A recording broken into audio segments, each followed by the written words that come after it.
Do you believe that those who have been born in this country, maybe, and belong to families who've been here for many generations, take less for granted the things that this country originally has stood for? Do you think that your vantage point as an immigrant enables you to see this problem in a more unique way or a more realistic way? I have thought of that, and my answer would be probably not, because again, I am rather realistic or pessimistic. After all, I know lots of people who have the same immigrant experience and who are arch coercers. In fact, there are a great many immigrant psychiatrists, and they all believe that everybody is mentally ill and should be locked up, given electric shock, lobotomy, all against their will. They are the most statist, if you like, fascist, have the most fascist mentality.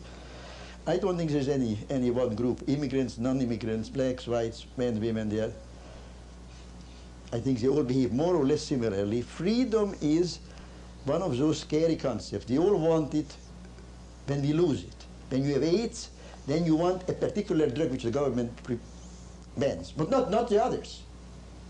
When you're a woman, then you want some birth control device that the government doesn't want you to have, that you can get in France. But again, that same feminist group doesn't want you to have heroin.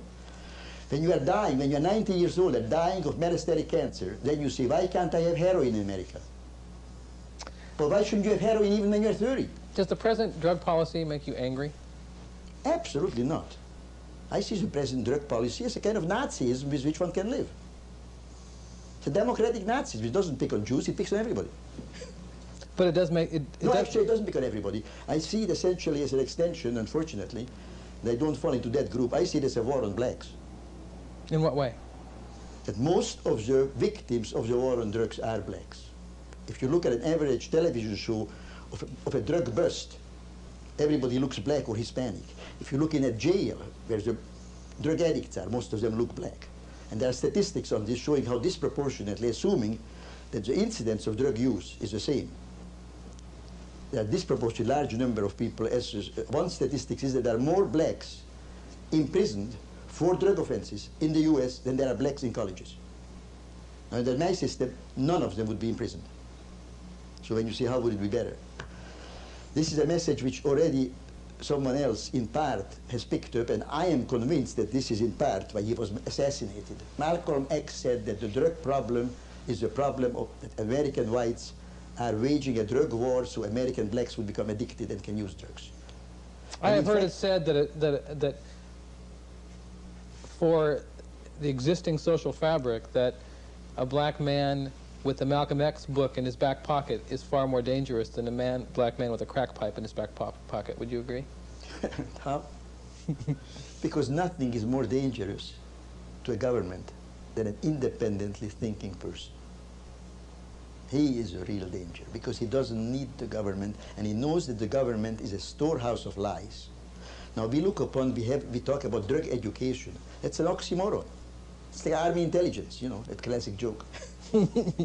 So where do we go from here? That depends on the American people.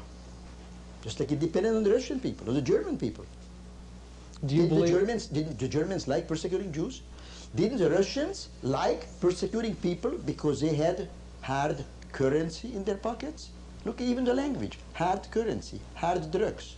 So you're saying what's so bad about having foreign currency in your pocket? You were shot for that till very recently, for 70 years. Did the Russian people rise up against that? No, they loved it. Will it change?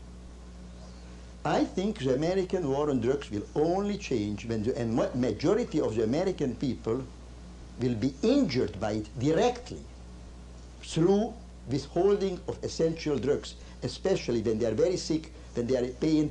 This is already happening. If you have some dreadfully painful disease and are in a hospital, the chances are that your treatment will be greatly inferior to what it would have been 100 years ago. There is no other medical condition for which you can make that statement. Because 100 years ago, you would have gotten adequate analgesics. You could have bought it on the street without a doctor. Now we hear about pain clinics, pain control studies. You know what I call pain clinics? Doctors who withhold pain medication. They are called pain researchers. Sounds diabolical. No more than human nature.